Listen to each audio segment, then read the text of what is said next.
أعوذ بالله السميع العليم من الشيطان الرجيم بسم الله الرحمن الرحيم الحمد لله والصلاة والسلام على رسول الله محمد بن عبد الله وعلى آله وصحبه ومن والاه السلام عليكم ورحمة الله وبركاته أدعوكم الله سبحانه وتعالى أترك الله النبي محمد صلى الله عليه وسلم أتعن صحابة الكرام أتعن هذا اليوم lẹ́yìn ilé abẹ́lọ́ subhanahu wa ta'ala kó ṣàánú wa kó ṣàlékún dáadáa rẹ̀ fún wa kó ṣọ́ wa níbi aburú àìmọ̀kan àti ìfẹ́ ẹnu àti ìjọra ẹni lójú àti ìgbéraga àti àìní ìbọ̀wọ̀ fún Islam àti àìmọ̀ pàtàkì tálẹ́ńtà fi Islam rán àti àìbìkítà kílà ti bọ̀tán ọ̀rọ̀ téèyàn máa sọ kọ́lọ̀kọ́ sọ gbogbo tá a kálẹ̀ yìí torí gbogbo ọmọ èèyàn tó bá mọ̀ wípé ní ma yalfidhu min qawli gbogbo tó bá lè kóhun sọ jáde lọ́rọ̀ láyé yóò ní àkọọ́lẹ̀ wọ́n sì bí òun àbí tó bá gbọ́ yẹn nípa Ànábì sọ wípé ní nígbà míì ẹrú Ọlọ́run ẹrú ọmọ èèyàn yóò máa sọ̀rọ̀ bí kẹ́lìmà ọ̀rọ̀ yọ kan náà nìkan ọ̀rọ̀ kan péré la yulki laha bala kò ní wọ́rí pẹ̀lú nǹkan tó ń sọ ohun àmọ́ bí ò ṣe wọ́rí ohun Ọlọ́run dẹ̀ pé ní ìbálẹ́jọ́ ọgbú fún yóò sì fi wọ́ná nígbà míì èyí ó sì máa sọ̀rọ̀ kò ní wọ́rí pẹ̀lú tí ń sọfá àmọ́ ọ̀rọ̀ tí ò wọ́rí pẹ̀lú ẹ̀hún abọ́sápò yọnu Ọlọ́run yóò sì wà lè Jánnà àwa lè rọ́pò nú èèyàn a lè rí dídìrín èèyàn a lè ráwọn tí kòkòrò ń jẹun lọ́pọlọ wọn kí wọ́n náà ní àdísì náà mọ́ ká wọ́n ní káyà kùránì ṣé kùránì sọ bẹ́ẹ̀ ni a sọ fún pé tó rí tiẹ̀ bá pé tọ̀ bá ń ka kùránì Ọlọ́run sọ nu kùránì pé ní fa athabahumullahu bima qalu pẹ̀lú tí wọ́n sọ ọ̀hún náà Ọlọ́run la san wọ́n lẹ́san jannat àfúnwọ́n janna Suratul Maida yìí bákan náà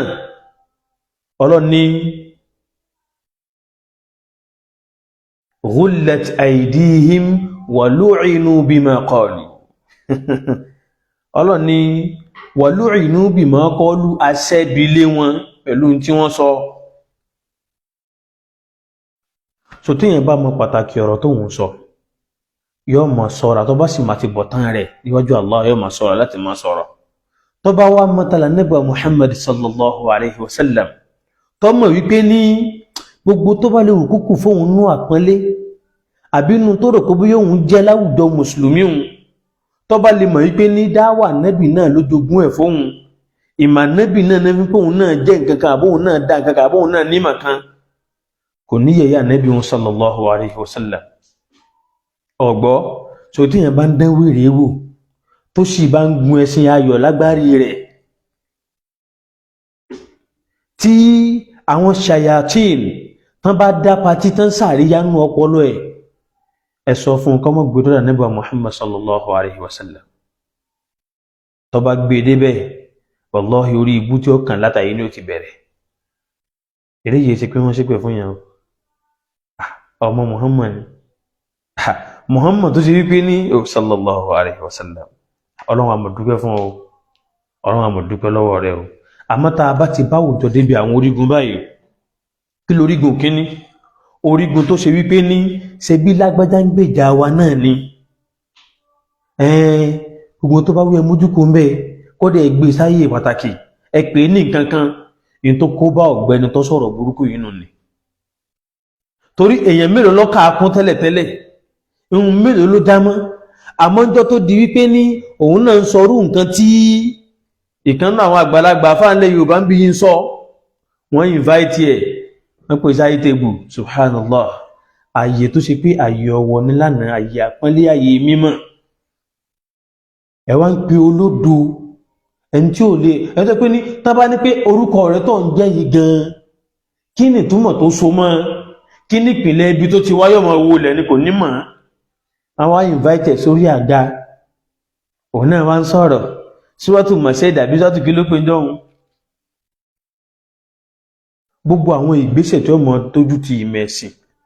tó ṣe pé ní a mọ̀ rí wípé ní ó sì nọ́mà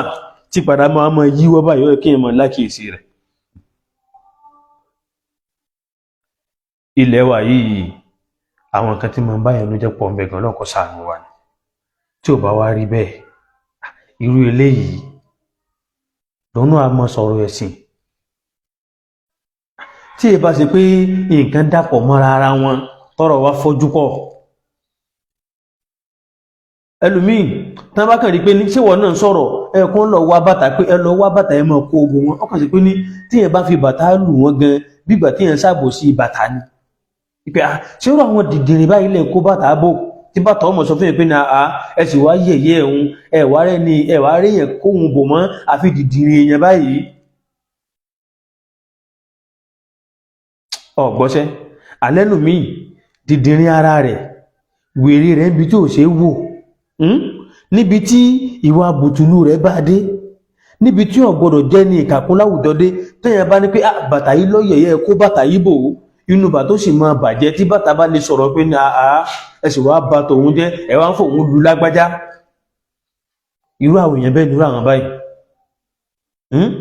subhanallah láwùjọ wa lè nǹkan sí nínú tó ṣàkóbá wa òun náà ni pé ṣúhúrọ̀ kíyàn ló kọ ó ṣe àkóbá ńlẹ̀ Yorùbá yìí púpọ̀ léyìí tó bá débi wípé ní anybody tó bá ti ló kọ báyìí ẹni pàtàkì gbogbo tó bá ń pè mọ́ra ìráyé náà mọ́ rí lára rẹ̀ tí ò bá wá rí bẹ́ẹ̀ ni ṣe bá wíńdọ́ sí ìjọ tó nígbà náà pé wọ́n lè máa jájá ṣe bí wọ́n ń bá bọ̀ díẹ̀ náà ni náà ṣe gbé látòrí pà níbi ìsáwò ní padà wá mọ́ tó bá padà kán lọ dá lọ́nà wọ́n tún sọ ọkọ̀ tún ti tẹ́ wọn lọ́rùn tó wọ́n tún ní ẹ máa jájá nígbà tí ò tún tó wọ́n lóbìnrin tí ń ṣe nǹkan oṣù lè máa gbàwẹ̀ nígbà tó sì rí pé ẹmí tí kò ń bẹ̀rẹ̀ sọ̀rọ̀ wọn ọba dórí ànẹ́bì náà báyìí nísìnyí àbí ẹ̀dàkùn sí ìwé tí ìbá dórí ànẹ́bì náà nísìnyí tí ìbá wa ṣe pé àwùjọ wa dá bó ṣe dà ìbá ṣe kébí tán wá tún lòfin ẹ̀sìn ni ordinary pé èèyàn pariwo níbi tí wọ́n ṣàn nẹ́bì sí lásán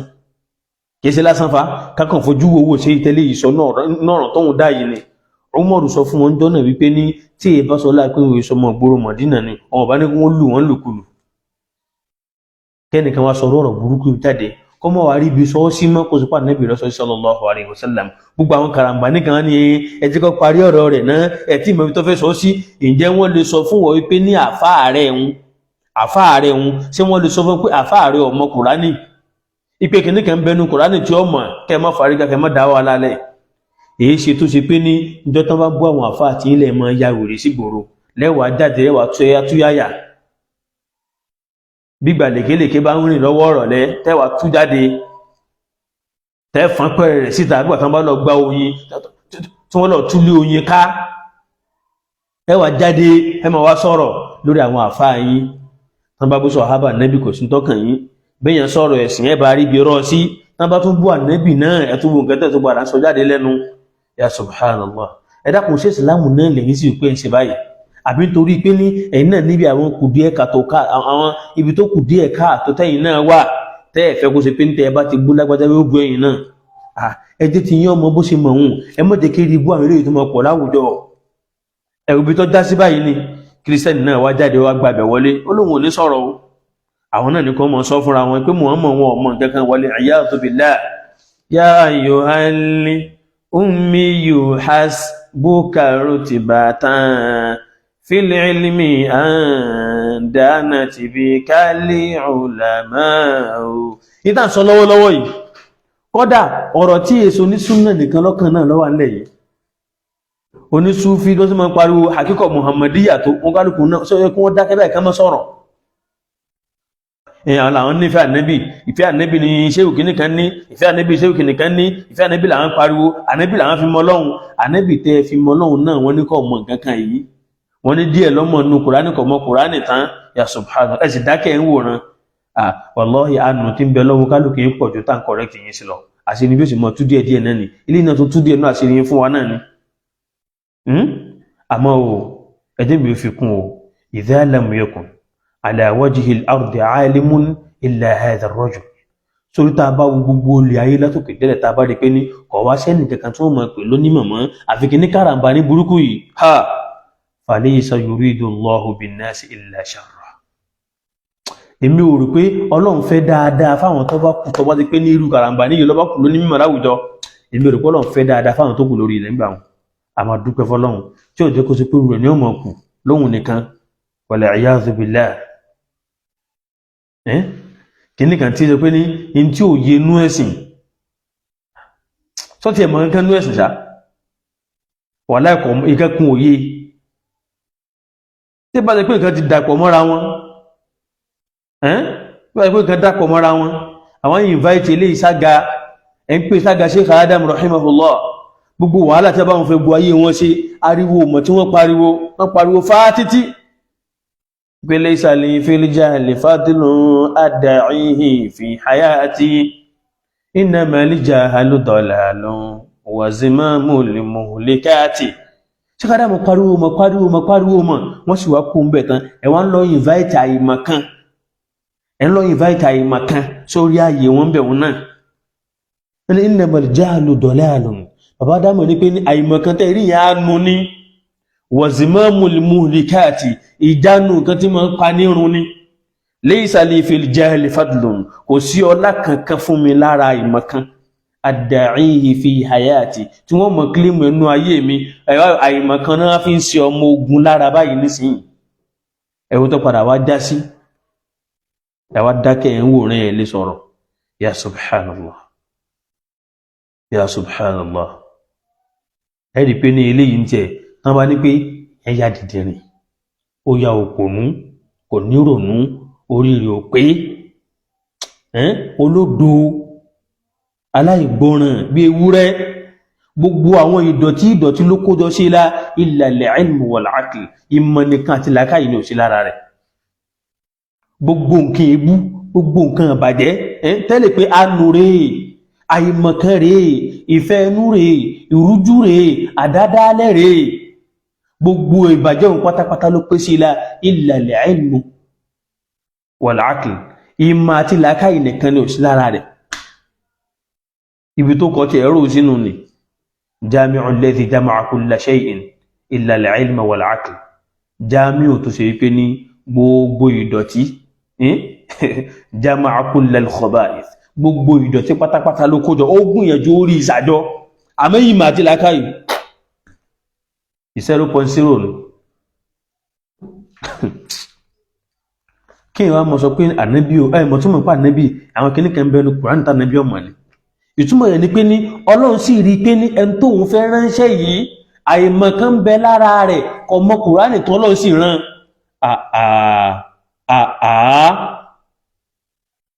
sọ́rọ̀ wọn ò nímọ̀ ni àbí Ọlọ́run nímọ̀ ọkàn ìfẹ́ ká kó sínú òkùnkùn lẹ́gbẹ̀ẹ́ kan báwọn náà ni ẹni tó lè gba ìmọ̀ dàrẹ́tì láti ibi tí mọ̀ ti ń bọ̀ wá Ọlọ́run ló ní Kùránì ànábì tó wá ní access láti gbà á ànábì náà ni ó wá ní gbogbo ìmọ̀ ohun tán díẹ̀ ń bẹ̀ lọ́mọ̀ ẹ̀yin tẹ́ ẹ̀ wá lásẹ̀sì lẹ wá mọ̀ ẹ̀ káwọn kan tó bá sọ orúkọ bẹ́ẹ̀ wèrè ń ṣe wèrè rẹ̀ ipe kí ni o wèrè ṣe kí ni wèrè ń ṣe wèrè rẹ̀ kódà àwọn wèrè wọ́n ṣe kí ni o wọ́n ń ṣe wèrè rẹ̀ lọ́wọ́lọ́wọ́ tí wèrè náà wá ń sòun náà wọ́n náà gbé sílà káyìwò káṣẹ̀ mọ́ lu ẹ̀rí rárá kámọ̀ tí mọ̀ fàyà mọ́dá ti fàyà ẹ̀dá sọ wípé ní Ọlọ́run subhanahu wa ta'ala Ọlọ́run sọ fúnra rẹ̀ wípé òun fẹ́ kó ayé kó nú òkùnkùn bọ́ sínú mọ́lẹ̀ kọ̀ wá rẹ́nì kankan rán sí wa àfẹni tó ṣe wípé ní ẹni tí ọmọ ṣe jẹ́ ni ọmọ túmọ̀ rẹ̀ ni tó bá ti di pé ní ọmọ yìí tí mo rọ̀ yìí máa wí dáadáa máa tẹnu mọ́ ọmọ bàgbà pé kọ́hún torí kò ní làákàyè tó pé ṣe lé ní tó bá ti di wípé ní àlè nílé yìí àbí ta bá rán kò ní jẹ́ pé ẹni tó mọ̀ pé ẹni tóun bá rán kò ní jẹ́ iṣẹ́ pé tó bá rán kí ló ṣe fún ara rẹ̀ ó fẹ́ ká yóò pè wọ́n nírọ́ ó fẹ́ ká yóò ní ẹ̀rí against wọn nù ẹnìkan kò lè pe Ọlọ́run ọba wa nírọ́ subhanahu wa ta'ala ẹnìkan kò sì lè ní ẹ̀rí against Ọlọ́run lẹ́gbẹ̀ẹ́ tí wọ́n náà Nábì rẹ̀ ṣe sallallahu alayhi wa sallam gbogbo tẹ́yìn lé nínú ayé yìí Ọlọ́run ọmọ níkà níbi tọrọ nǹkan méjì mo ka orin kan lẹ́ẹ̀kan àfá àtọ́kọ́ ẹntọ́kọ́ Ahmadu Shauki òun ló kọ́ ẹ̀gbọ́n tó wí ni ó ní yá ayyuhal ummiyu hasbuka rutbatan. mo fi sọ wípé ní ọ̀rọ̀ tó wà nílẹ̀ yìí sọ̀rọ̀ pé onísùnnà sálàfí nìkan ló wà nílẹ̀ yìí, ọ̀rọ̀ tí gbogbo mùsùlùmí ọ̀dá sí ni. èmi gan ti fẹ́ dákẹ́, mi fẹ́ sọ̀rọ̀ nípa rẹ̀ tẹ́lẹ̀. àmọ́ gbà tẹ́nìkan wá sẹ́ndì fídíò òun sí mi lénìí tí kírísítẹ́nì kan wá lọ táàgì ẹ̀ tí wọ́n ń lò máa wò pé ya subhanallah, ẹwù bí àwọn tá à ń fojú mọ̀ sọ́dọ̀ wọn, ẹwù bí tí wọn ò ti wọ́rì láti mọ wò pé ní ta lá mọ àṣàyàn rẹ̀ fáyé, ta lá mọ gbé sáyé kó ní mímọ̀ léléyìí. eléyìí náà mọ̀ jẹ́ kààrọ̀ mọ̀ fún ìmọ̀ súnà àtàwọn onímọ̀ ní súnà. ó rí pé ní ó le fún wọn láti kàn pé ẹni àwọn pẹ̀sìn ló ní mímọ̀. bí mo ṣe jẹ́ ọmọ kékeré tó yìí tí nǹkan tí yé mi yìí, nítorí Ọlọ́run, ǹjẹ́ ìwọ ti gbọ́ orí wípé nínú lecture Dr. Fadil wọ́n ní ọmọ kan náà ń bẹ lẹ́gbẹ̀ẹ́ onímímọ̀ ni ó lè tó náà mọ̀ wípé ní a sì wà lọ́mọ akẹ́kọ̀ọ́ kè tí ì tó. àmọ́ ọ̀dọ̀ àwọn bídíà yìí náà ló ti máa rí tí bá ti ń sọ̀pọ́tì wọn, tó bá ti lóókọ, tó bá ti jámọ́ kinní kan báyìí, kódà kọ́mọ̀ ní kankan, kọ́mọ̀ nímọ̀ kankan, wọ́n sá ti lè tako súnà, onímọ̀ ni wọ́n mọ̀ pé wọ́n ní ìmọ̀ ń bẹ lára rẹ̀, ìmọ̀ kan tí ń ṣe. ẹ dákun torí Ọlọ́run, kí ẹ mọ̀ wá rí ìyàn gbé síra wọn mọ́, kọ́ wá nígbà náà tó bá dorígun comparison irú eléyìí náà nímọ̀ irú eléyìí. wal iyadhu billah. nítọ́fẹ́ eléyìí ni pé tá a bá porí ajá á porí kòkò tá a fi ṣe é. kódà kó ti wà nínú ayé tẹ́lẹ̀tẹ́lẹ̀ káwọn kan mọ̀ gbọ́ èmi ò lọ́kà kún ta ni ò dìkítẹ́tà ìmọ̀kan rẹ̀. ìjọ lè bá wúrúwú rẹ̀ dọ́dọ̀ orú yín kó tó di pé wá pè sọ́dọ̀ tó kálukú náà wá ń rí wọn pàtàkì ẹ̀. ẹ̀wọ̀n tó padà wọn fojú yín gbolẹ̀ báyìí níṣẹ́ fún ẹ̀wọ̀n tí fojú yín rí. ya ilahi, ọ̀nà kó ṣàánú wa. nígbà tí gbogbo ayé ń tọrọ nǹkan látòkè délẹ̀, Ọlọ́run ní ká Nábì tọrọ nǹkan méjì. ẹlòmíràn náà Kùránì látòkè délẹ̀ kí ni sọ? wa qul rabbi zidni ilma. Ọlọ́run ṣàlékún ìmọ̀ fún mi, Ọlọ́run ṣàlékún ìmọ̀ fún mi, Ọlọ́run ṣàlékún ìmọ̀ fún mi. ọwọ́ tó Al-Kùránì yìí ẹ̀rí Ọlọ́run ti yanjú ọ̀rọ̀ rú àwọn dèdè ní báyìí náà. torí pé ẹni tí èyí bá ti ṣe mùsùlùmí yìí lápẹ́lẹ́, ẹni tí ó bá ti kọ̀rọ̀ tó wọn sọ̀sọ́ Ànábì kì í lápẹ́lẹ́ lọ́dọ̀ rú tiwa. ẹni tó ti pé ní Ànábì ọ̀já mọ̀ kankan lójú rẹ̀ tí ó mọ òṣùwọ̀n ọ̀rọ̀ tó wọn bá Ànábì lò níwájú rú tiwa. èmi èyí já mọ̀ kankan ni, wọ́n èyí já mọ̀ kankan ni, wọ́n sì wá já mọ́. Ọlọ́run wa ń bá wọn sọ̀rọ̀ pé Ọlọ́run sọ fáwọn mùmínì wípé ní irú àwọn báyìí Ọlọ́run ní wala yazidanna kathiran minhum ma unzila ilayka min rabbika tughyanan wa kufra. sórí ń tá a sọ̀kalẹ̀ fún wa Nábì, ọ̀pọ̀lọpọ̀ nínú wọn tí ó bá lè kankan kún lára wọn tughyanan, ìgbẹ́rùgbẹ́rí ni ó lékún lára wọn. ẹ mọ̀ wá rí wọn, wọ́n ní kí èèyàn máa jájá. ẹ mọ̀ rí wọn l'Ànábì Ìsá ò ní padà wá. ẹ mọ̀ rí wọn lóbìnrin tí ṣe nǹkan oṣù ó lè máa gbààwẹ̀. ẹ mọ̀ wá rí wọn l'Ànábì ò nímọ̀ kò nímọ̀ tó nu Kùránì díẹ̀ lọ́mọ̀. wa kufra, Ọlọ́run yóò mọ ilé wọn kú níwà kèfèrí náà ni. ẹ wá rí abẹ́ẹ̀rí tí ẹ bá ti ń bẹ̀rẹ̀ rí ibú díẹ̀díẹ̀, eri ibú ẹsẹ̀ yẹn lẹ́ẹ̀kan náà gradually ni processing eri ibú náà gbọ̀n. tó bá sẹ́yìn lẹ́ẹ̀kan náà ìyẹn lè mórí bọ́ pé eri ibú ló ṣe ń wù yìí. àmẹ́kọ̀ àmọ́ sí díẹ̀díẹ̀ ni. Ànábì ní tó rọ́dù lè fítánù alàlùkùlùbì ká àdìlẹ̀ àṣírí ọ̀rúdá bá ṣe máa ń fún yàn ní pé mú díẹ̀ wò ní àwọn Jews náà ṣe máa ń gbàgbà kò wá fún yàn náà. wọ́n bẹ̀rẹ̀ rí bùn díẹ̀díẹ̀ ni at-tughyan wal kufr. wọ́n bẹ̀rẹ̀ díẹ̀díẹ̀ ẹbí tó bá dé ó sì wò sùnsùn gbogbo tọ́lọ́run fi qualify Ànábì pátápátá ó sì negate lára Ànábì. Ya Allah, abẹ́rẹ́ nǹkan báyìí nínú Al-Qur'an. Ọlọ́run sọ fún Ànábì pé ya ayyuhar rasul, ilé òjíṣẹ́ wa Muhammad, balligh ma unzila ilayka min rabbik. mú dógóńgó ń tá a sọ̀kalẹ̀ fún ọ látọ̀dọ̀ Ọlọ́run ọba rẹ. ẹ dákun torí Ọlọ́run, ẹ ń tá a rí wípé ní ó lè jíṣẹ́ yìí pé sọ́kọ̀ mọ̀ ẹ pé nù ni ẹ pé jẹ́ iṣẹ́ pé tó bá kú kọ́nu kọ́ ọ̀kan ni Ọlọ́run ní sọ Kùránì rẹ̀ kó ní al-yawma akmaltu lakum dinakum. àwọn eléyìí ń pe Kùránì rọ lójú ayé, àwọn òpó onúkan sì tún jáde wọ́n nígbà ní ẹjọ́ parí ọ̀rọ̀ rẹ̀, ẹ tí mo ẹjọ́ parí rẹ̀ sí wèrè ń ṣe yín. torí tí yóò bá máa ṣe nítorí yín bá sì pé tẹ́ gbọ́ kí n ti ń sọ òun yé mantiqiyan ṣe bẹ́ẹ̀ kí mọ́ntìkì ń lè kéwú mọ̀ túmọ̀ 2+2 tó wà ń bẹ̀ ni ẹ wá ń rí sísẹ̀rò wọlé ojú ọpọlọ yìí ti dàrú tó tójú inú yín bá ríran 2+2 tẹ́lẹ̀ yìí sọ yìí 4 tí mo fọ́ gbogbo nǹkan yẹn ni Ọlọ́run sọ nínú Kùránì pé lé ní yìí mo ti perfect ẹ̀sìn fún yín mo ti parí ẹ̀ mo parí ìdẹ̀ra mi ẹ̀wọ̀n kan Ọlọ́run perfect ẹ̀sìn ó parí ìdẹ̀ra kọ́ bá ṣe pé ẹni tá a fi rán kọ̀ mọ àwọn nǹkan bẹ́ẹ̀ sọ́lọ́run wá parọ́ kóun perfect ẹ̀sìn ni.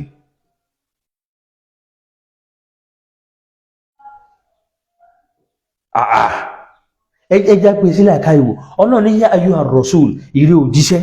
balligh múdógóńgó ma unzila ilayk ìntà sọ̀kalẹ̀ sọ́dọ̀ rẹ̀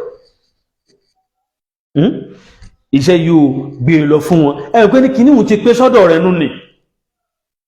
ìkìíní ti pé sọ́dọ̀ rẹ̀ nù ọ̀dà sọ̀rọ̀ ọ̀rùn kọ́lọ̀ subhanahu wa ta'ala kó rí pé ní kìíní kan bẹ tó sàlùmọ̀ yìí láǹfààní nínú al-Qur'an ànábì ọ̀wá mọ̀ ọwá pé ní khatamun nabiyyin seal of the prophet ẹ̀rí pé adáràn wallahi àti dáràn Ọlọ́run ọba wa ń sòótọ́ àwọn eléyìí ni wọ́n yẹ lérí ibú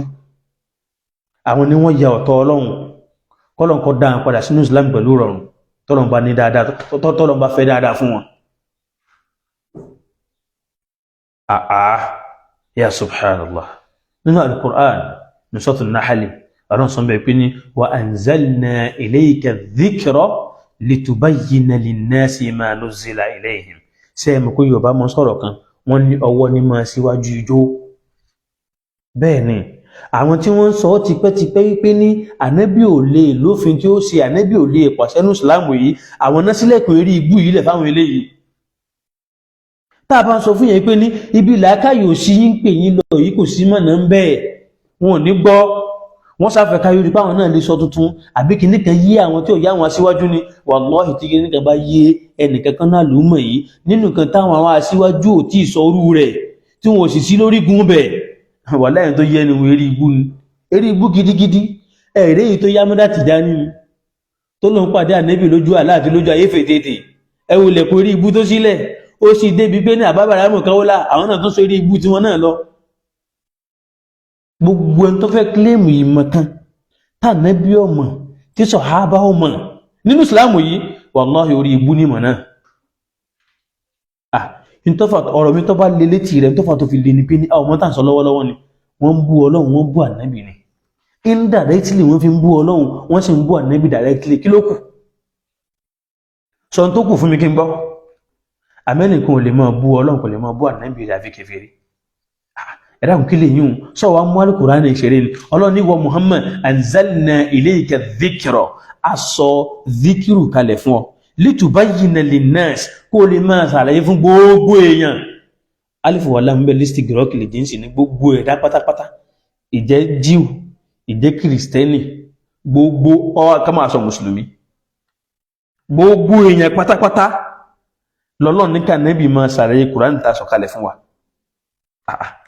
ẹ̀dàkùn Ọlọ́run ò rí pa nẹ́bì kọ́mpítẹ́ǹtì lọ́sọ wípé ní fala wa rabbik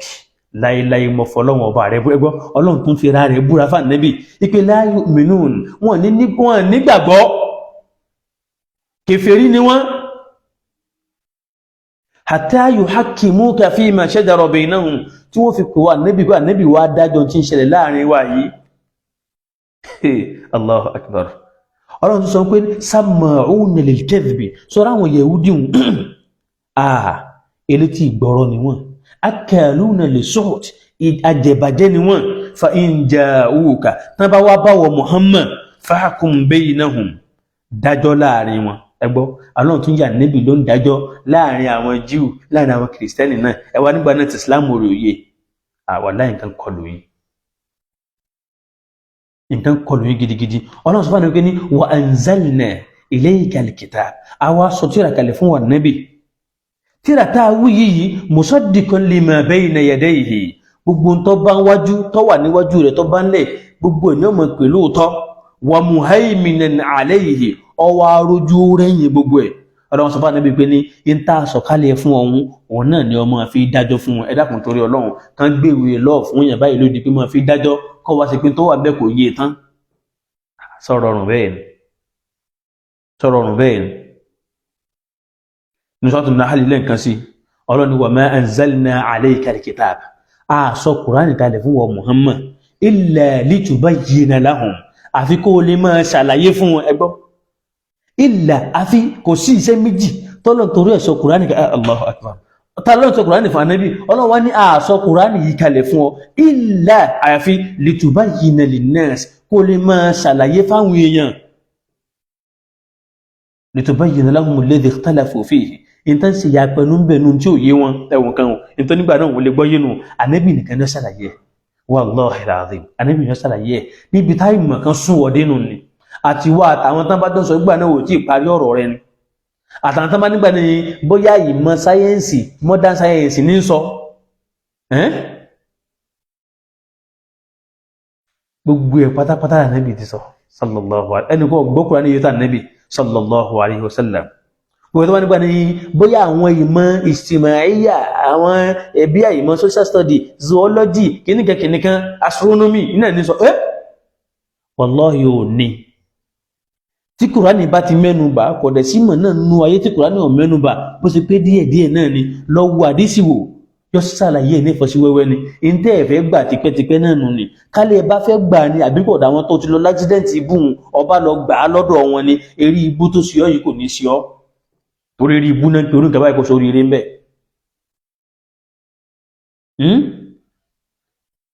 nínú Al-Qur'an lẹ́ẹ̀kan Suratul Nisa ọlọ́ni walawla fadlullahi alayka wa rahmatuhu Muhammad tí èyí bá sọ ọlá ọlọ́run lára rẹ̀ àti ìkẹ́ ọlọ́run lára àwọn Muhammad ni lahamma ta'ifatun minhum an yudilluk àwọn apá kan nú wọn ìjọ mọ̀ wà lẹ́mí wọn ni pé ẹ̀dá sọ Muhammadu wa anzalallahu alayka alkitaba wal hikma wa 'allamaka ma lam takun ta'lam ẹgbọ́ nǹkan mẹ́ta wa anzalallahu alayka alkitaba ọlọ́run dá sọ Kùránì kalẹ̀ fún ọ wal hikma àfún ní hadith wa 'allamaka ma lam takun ta'lam nǹkan tí wà náà bí ọmọ ọlọ́run tó fi mọ́ ẹgbọ́ wa kana fadlullahi alayka 'azima ọlọ́run lára Muhammad ó tóbi kò sí ọlá tí ó tó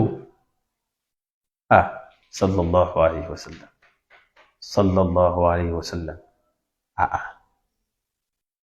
ọmọ túnmọ̀ rẹ̀ ni kí yẹn sí wò sùnsùn kó nígbà náà pé ní gbogbo iṣẹ́ táwọn ànábì ọlọ́run jẹ́ bọ̀ wá ti fún alápèjúwe ilé kan tá a ti kọ́ wọ́n ti parí ẹ̀ àmọ́ ọwọ́ akú wáyé bíríkì ẹyọ kan tó ẹ̀kẹ́ fi fílẹ̀ kò fi parí yẹn pé àyàn wá dé pé ilé yìí sì fáyìn àmọ́ bíríkì yìí ẹgbẹ́ sí ẹgbẹ́ búlọ́ọ̀kù ẹyọ kan tó kù sí wọn gbé sí wọn pàtàkì wọn gbé búlọ́ọ̀kù wọn dé wọn lọ gbé búlọ́ọ̀kù áàfù sí àbí wọn gbé búlọ́ọ̀kù tó ti rún sí kí làwọn èèyàn mọ̀ sọ pé kódà kẹfẹ̀ kan má gbé sí gan kò sí wá dáa ànábì ní àpèjúwe òun àtàwọn ànábì tó síwájú òun làpèjúwe ilé kan tá a ti kọ́ tó ti pé àmọ́ wá kó àyè bíríkì ẹ̀yọ̀ kan fa ana labinatul khitam èmi ànábì ní bíríkì tó wá complete ẹ dákun bíríkì tá a fẹ́ fi complete ilé tó kù láàbọ̀ sóhun náà tún jáàbọ̀ ni wallahi Muhammad ní máa gbọ́n pa alukur'an yìí ohun tá ànábì sọ ohun tó lọ́n sọ wallahi alazim tá a bá tún rí nǹkan míì tá a lè pè ní òdo tá a bá rí nǹkan míì tá a lè pè ní àìmọ̀kan tá a bá rí nǹkan míì tá a lè pè ní gbéraga àtijọ́ rẹ ni lójú àtàyè pé orí àbí tá a bá lè rí nǹkan tó tún ju lúnásì lọ ìwà wèrè ọyọ kí yóò fi qualify irú àwọn òpònú báyìí torí tí ò bá wá rí bẹ́ẹ̀ ni ànábì Muhammad sallallahu alaihi wasallam lèyìn wá sọ̀rọ̀ ẹ̀ báwọn lèyìn wá sọ̀rọ̀ Muhammad báwọn ọwá sọ ànábì di igbá wíwọ́ wọ́n nígbà náà pé àwọn kankan ń bẹ nínú Al-Qur'ani tá ànábì ọmọ lẹ́nu rẹ̀ ń bẹ nínú Al-Qur'ani táwọn sàhábà ọmọ lẹ́nu wọ́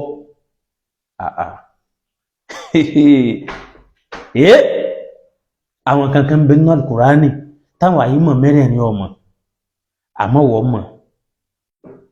gbogbo àtàwọn tẹ́jọ mọ́hùn Wallahi ẹni ànú ni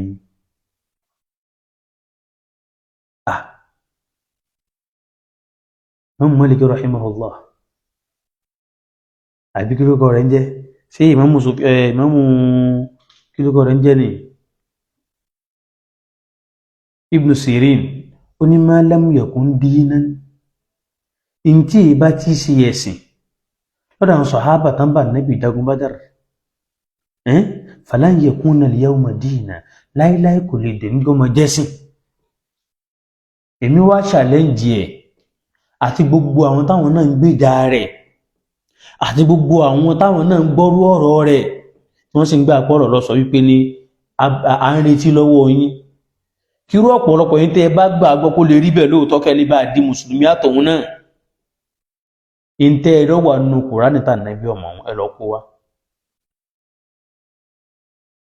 lọ kó wá afa Abdullahi ibn Abbas radiyallahu anhu wa arda ẹ dákẹ́ bá wa bí òpó nù yẹ bá wa bí tàlàfà rẹ̀ tọkọ̀ ń kéwù tàlàfà rẹ̀ tọkọ̀ ẹ sì wá gba comparison ẹ fi wá wọnú kéwù ẹ wá wọnú ẹ̀sìn ẹ wá wọnú ìmọ̀ ẹ̀sìn àfà ẹ lè mọ̀ ká báìbù tẹ́ ń kà jẹ́jẹ́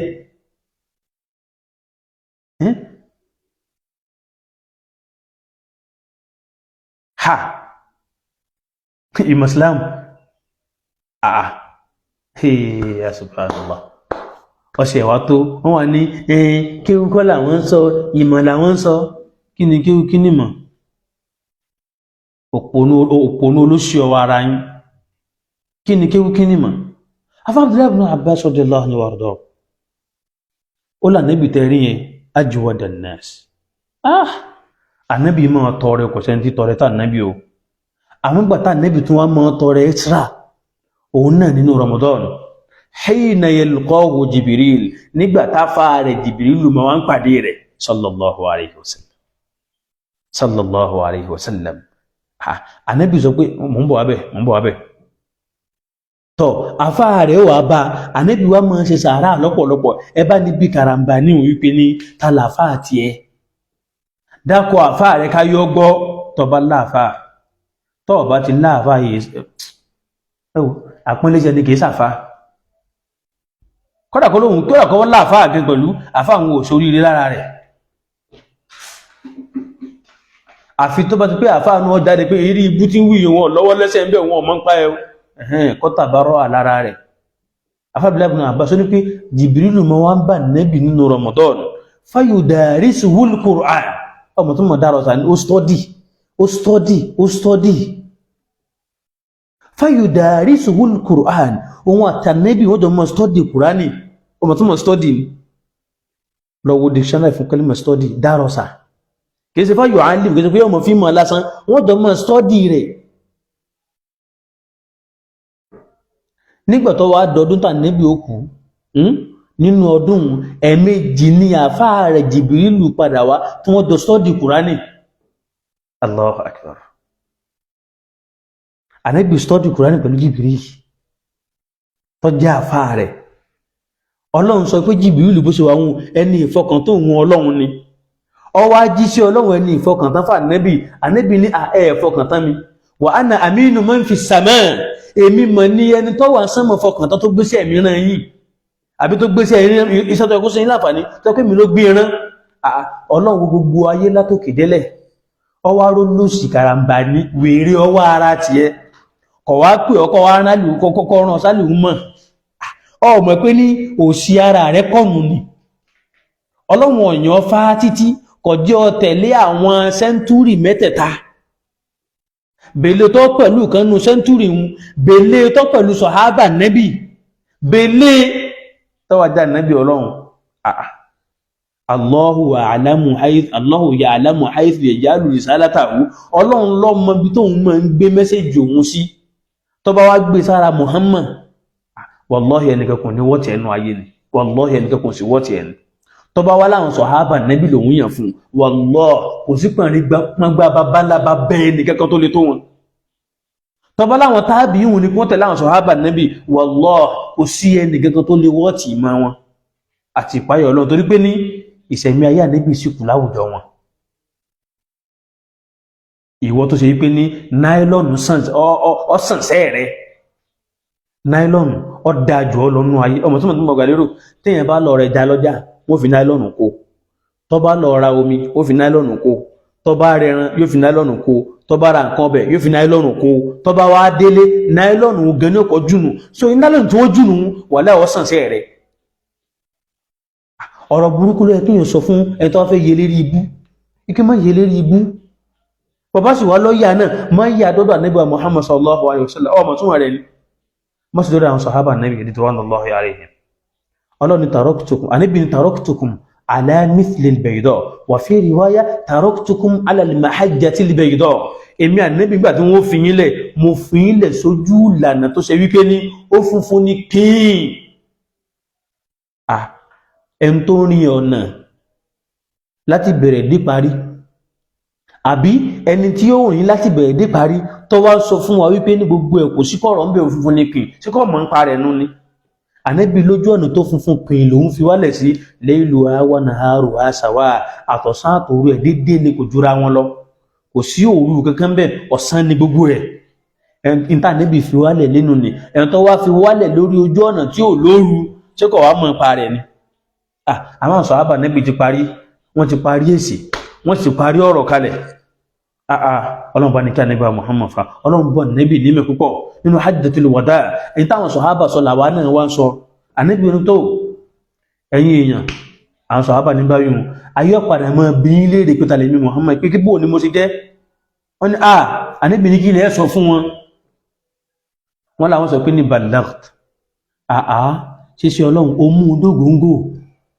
wà àdéyìtà ó sì pé bọ́lọ́run ti fi rán ọ, kò lókùnkùn kankan, kò níbi kan tí wà ní subhanallah. kí tẹ̀lá ń wù yìí àpọ́nlé ní ká mọ̀ nígbà náà pé ànábì mọ gbogbo ìsìlámù látòkè délẹ̀. ta ni ọba mọ̀? ta ni ọba mọ̀? àpọ́nlé ni pé yẹn fúnra àwọn eléyìí náà lé sí, àmọ́ nítorí ibi tó padà lọ jásí wọ̀ láti ẹ̀bà tẹ̀bẹ̀ nígbà mímọ̀ wòran ni pé bẹ́ẹ̀ bá fẹ́ ṣe rí ibú ní ọjọ́ máa bá lọ. torí pé law kullu kalbin awa alqamtahu hajara, tó bá ṣe pé gbogbo ajá tí bá ń gbólé yẹn bá ń sọ lóko òkú padà wọ́n, ajá gbó ẹlẹ́ lóko, ajá igbó ẹlẹ́ lóko, òkú padà wá padà mọ́ fowó ra òkúta nílẹ̀ ni. so ìdójútì kódà gbígbà kí n rí dúkọ̀ ànábì ní kí n mọ nígbà náà ànábì mọ̀ nímọ̀ òṣìṣẹ́ ànábì ọmọ nínú Kùránì. ọlọ́run ní táwọn sàhábà sọ ń pa ànábì wa Muhammad sallallahu alaihi wasallam náà làwọn náà sọ ọ́ dákùnmọ́ sàṣọ wọn bí rí ibú ó sàṣọ wọn bí àgbákò, torí pé bí yóò bá ṣe rí ibú bí tí máa ṣe náà ni. ìsìláàmù tí wọ́n fẹ́ kílèmù kú ọmọ ọ̀wá lànàbì tọ́lọ́run fi rán sí ọmọ sọ wá wà lórí ìsìláàmù gẹ́ pẹ̀lú sẹ́yìn pàwọn eléyìí ń sọ fún apá wa ń ṣeré nù ẹ̀ṣẹ́ lé ní ń sọ fún apá àmọ̀nà ànú ẹni ànú níwá ń sọ fún apá ń tẹ̀lé fẹ́ẹ́nú ó di mẹ́ta ń sọ fún wa pé aláìmọ̀kan là ń tẹ̀lé. torí gbogbo ọ̀rọ̀ yìí kọ́dà ẹ mọ̀ wẹ́rí ẹ kàn gbé sílẹ̀ ká ìwò mantiqiyan logically kí ẹ wò sùnsùn kó nígbà náà pé adarí ilé ẹ̀kọ́ kan bí a provost university ipe ní nínú bí a lápèjúwe ní sí ẹjẹ́ ìsàpèjúwe ní o lápèjúwe ní o kí ẹ wá nígbà ní pé Sheikh Adam rahimahullah kí ẹ ní Sheikh Adam rahimahullah ipe wọ́n kàn dá mọ́ríkà sílẹ̀ ní àyèmáyé ìmọ̀ tí wọ́n mọ̀ tó ṣe pé ní lẹ́yìn làwọn mọ́ padà wá mọ̀. kódà ẹ̀tún wá wo kìí tún wá ṣe generation wa yìí lámọ́ o kìí sàwọn míì generations to come lọ́hùn àbí kí n ṣàpèjúwe pẹ́tọ̀ ẹ̀yin Zumra ẹ̀yin àdàbíyà náà ẹ̀gbọ́n tí wọ́n wí ni nínú àbáwọ̀ alájí àgbà bí wọ́n kàn dá Zumra tó kàmálíyà àdàbíyà lẹ́ni ipe tí wọ́n mọ̀ nù ní tí wọ́n dálẹ̀ yìí pọ̀ àwọn nǹkan kan bẹ tí ò yé wọn bẹ̀ generations to come ló mọ̀ kí ẹ̀yin pẹ́tọ̀ ẹ̀yin àgbàlagbà ẹ̀yin Zumra ẹ̀yin ńlá wà ní ẹ̀yin ọmọ kí bàbá alágbàjì tọ̀ ẹ̀gbọ́n tí wọ́n sọ ní ọ̀nà bàbá alágbàjì báyìí mọ̀ iye nǹkan ni wọ́n mọ̀ ìpé nínú àwọn nǹkan tán káwọn irun nǹkan tí wọ́n mọ̀ ń bẹ́ẹ̀ àmọ́ generations to come ni ó mọ̀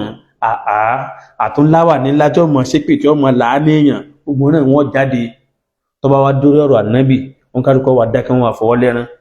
ẹ̀ sì bẹ̀rù Ọlọ́run wọ́n pè yín lẹ́ni àná kò bí yín nú wọ́n pè yín kéfèrí kò bí yín nú wọ́n ní ìsìláàmù yín ò pé kò bí yín nú wọ́n là nẹ́bí yín olójú kan àbọ̀ ni kò bí yín nú gbogbo tá a kàálẹ̀ pátápátá níbẹ̀ nú ọ̀rọ̀ tọ́gbẹ́ ni yìí sọ. ẹ̀yin náà wò ẹni tó fẹ́ mú yàn mọ̀nà ọ̀nà dàrú mọ́ lọ́wọ́ lẹ́gbẹ̀ẹ́ kan tó bá rìn gbẹ́ kí làwọn tó kù náà ṣe ájọ rìn gbẹ́ ni wal iyadhu billah gbogbo Islam látòkè délẹ̀ pátápátá Ànábì lọ́mọ tó bá ṣe pé ní mẹ́sìn ìmọ̀ Islam yìí ló bá ń sọ ìmọ̀ Al-Qur'an ló bá ń sọ kódà ìmọ̀ ayé tó fẹ́ sọ náà lọ kó wá àwo fún ọ lẹ́rìí rẹ̀ nínú Al-Qur'an àtọ̀rọ̀ Ànábì tájọ mọ̀ pé ní aláìmọ̀ kan paraku àtiwọ́ àtàwọn tó kọ́ àtàwọn tó ní nǹkan tó sọ nítumọ̀ àtàwọn tó ń bẹ láyà tó ń pàtàkì rẹ̀ àtàwọn karambà ní burúkú tó ń pè ní ustaz ó lọ sí gbogbo wàrà gbogbo yín lápapọ̀ Islam ọjọ́ yín lójú àpò yín nìkan lẹ́ pàtàkì jù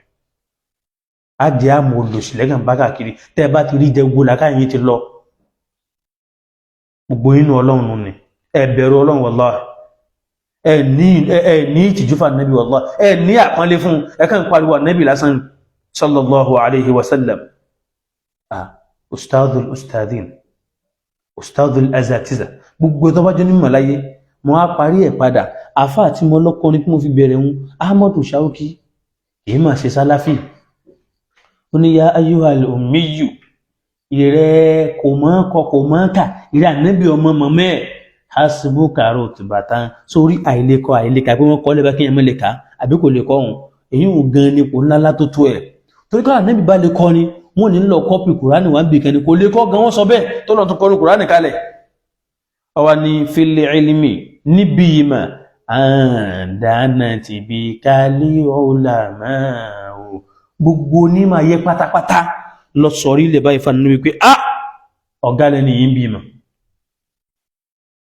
ìmọ̀ wo ló fẹ́ sọ àmọ́ tó bá ti di pé ní àwùjọ ilẹ̀ Yorùbá tá a wà yọ́nà kó ṣàánú wa òun kálukú wa ìtọ́kàn dákan gbájúmọ́ ni pé mọ́ bu afá wa gbogbo tó bá dé kó lè sọ mọ́ sọ láti mọ́ bu afá wa ẹ sì bẹ̀rù Ọlọ́run Ìsìláàmù ló sọ àwọn àfáà yín di pàtàkì ìmọ̀ tá Ànábì gbé wá ló jẹ́ káwọn àfáà yín náà nítumọ̀ tá bá tí wọ́n ń wó ìmọ̀ wọn sẹ́yìn kí wọ́n wó ẹ̀yìn náà ni wallahi nípa Ìsìláàmù yìí nípa Ìsìláàmù yìí ẹnìkan kan ò lè nímọ̀ ju sọ̀hábà Ànábì lọ gbogbo ìmọ̀ táwọn sọ̀hábà wa mọ̀ pátápátá ọ̀dọ̀ Ànábì ni wọ́n ti kọ́ sallallahu alayhi wa sallam kódà nípa ètò ayé owó táwọn àfẹ́sìn kọ́ ni kí ló fẹ́ sọ nípa ìmọ̀ ayé ìjàgbọ́ gbogbo ìmọ̀ tẹ́ ń pè ní western knowledge yẹn àwọ̀ sọ ìpìlẹ̀ rẹ̀ fún nùmọ̀ Islam tó bá mọ̀ tájọ kọ́ ọmọ pé ní gbogbo ẹ̀ lápapọ̀ wọ́n lọ ń mú látara ìmọ̀ àwọn sọ̀hábà Nábì ni Ọlọ́run Allah ẹ̀kọ́ dá o àìmọ̀kan burú o àìmọ̀kan burú o àìmọ̀kan burú o Ọlọ́run kò sọ wá ń bí àìmọ̀kan kọ́lọ́run wá sọ wá ń bí àìmọ̀ wọn rẹ ní Ọlọ́run wá sọ wá ń bí kí wọ́n máa gbẹ̀tàn àmọ́ gbogbo àwọn bìtọ́ ní ìlérí ibú tán bẹ lára rẹ tó ṣe pé ní àti jẹ àti mú wọn láyé wọn nìkan ni wọ́n mọ̀ tó bá gbé rí ibú kan dé àwọn náà bọ̀ wẹ́rì fún bọ́ gbàgbà kò kan dé àwọn náà sáré gbé ọ lẹ́yìn ẹjọ́ máa bá ń so eré ibú tẹ́ ẹjọ́ ṣe tẹ́ ẹ̀ bá túbá wallahi àtàyé ló ti bẹ̀rẹ̀ uqsimu billah mo búra pẹ̀lú orúkọ náà pé eré ibú yín wallahi àtàyé ló ti bẹ̀rẹ̀ tẹ́ ẹ̀ bá túbá Allahumma illa in tubtu àfi tẹ́ ẹ̀ bá túbá lókù Ànábì Muhammad mo challenge gbogbo ayé lápapọ̀ ìmọ̀ náà tẹ́ ẹ bá lọ wà ẹ lọ mú wá fún wa ká mọ̀ mú wá fún inú Al-Qur'an àti inú Ànábì sallallahu alayhi wa sallam ẹ wo ká má fàgbé púpọ̀ jáde ọjọ́ tí ń lọ ẹ̀hẹ́dá torí Ọlọ́run gbogbo mùsùlùmí Ànábì ó ṣe pàtàkì lọ́dọ̀ tiwa o Ànábì ẹni bàbàrà ni àwọ̀ ọgbà pé nìkan kan bẹ nínú ayé tó nímọ̀ jà Ànábì Muhammad lọ ta ló nímọ̀ Ọlọ́run ló ní ìmọ̀ ọwọ́ gbogbo ayé látòkè délẹ̀ kọ̀ wá rẹ̀ lómi fi ìmọ̀ nìran àfànẹ́bà Muhammad wallahi kò sí ìmọ̀ níbòmí ìmọ̀ ọgbọ́sẹ́ kò sí ìmọ̀ níbòmí ìmọ̀ tẹ́ ẹ bá ń wá ìmọ̀ náà lára ìmọ̀ Ọlọ́ni wattabi'uhu Muhammad ní ẹ tẹ̀lé la'allakum tahtadun ìmọ̀ náà tẹ́ ẹ fẹ́ rí lára àmọ́ ń kẹ́lẹ́ bá rí gbogbo àwọn mùsùlùmí àwa gbà pa ànẹ́bà Muhammad kò sí tó nímọ̀ tó nínú ẹ̀dá Ọlọ́run kò sì sí tọ́lọ́n fi rán Ànábì tẹ́nìkan mọ́jọ́ Ànábì lọ ọ̀rọ̀ eléri ibú nù ọ̀rọ̀ sí ọ̀rọ̀ nù wal iyadhu billah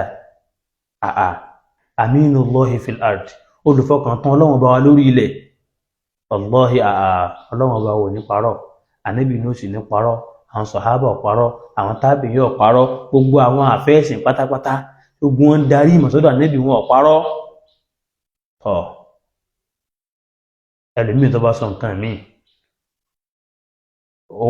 ó kò wọn àtàyè mọ̀kan àtòdó rẹ̀ gbogbo àwọn táwọn náà bá wá ń gùn lérú ọ̀rọ̀ dìdìrìn báyìí dìdìrìn náà ni wọ́n Yorùbá ti parí ọ̀rọ̀ wọ́n léèyàn bí ìgbín ní máa ń ṣèkára wọn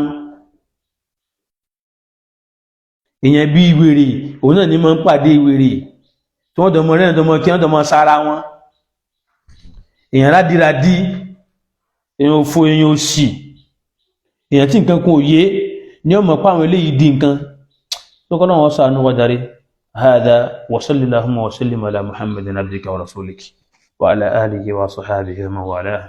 wa subhanaka allahumma bihamdik ashhadu an la ilaha illa ant astaghfiruka wa atubu ilayk. Assalamu alaikum wa rahmatullahi wa barakatuh.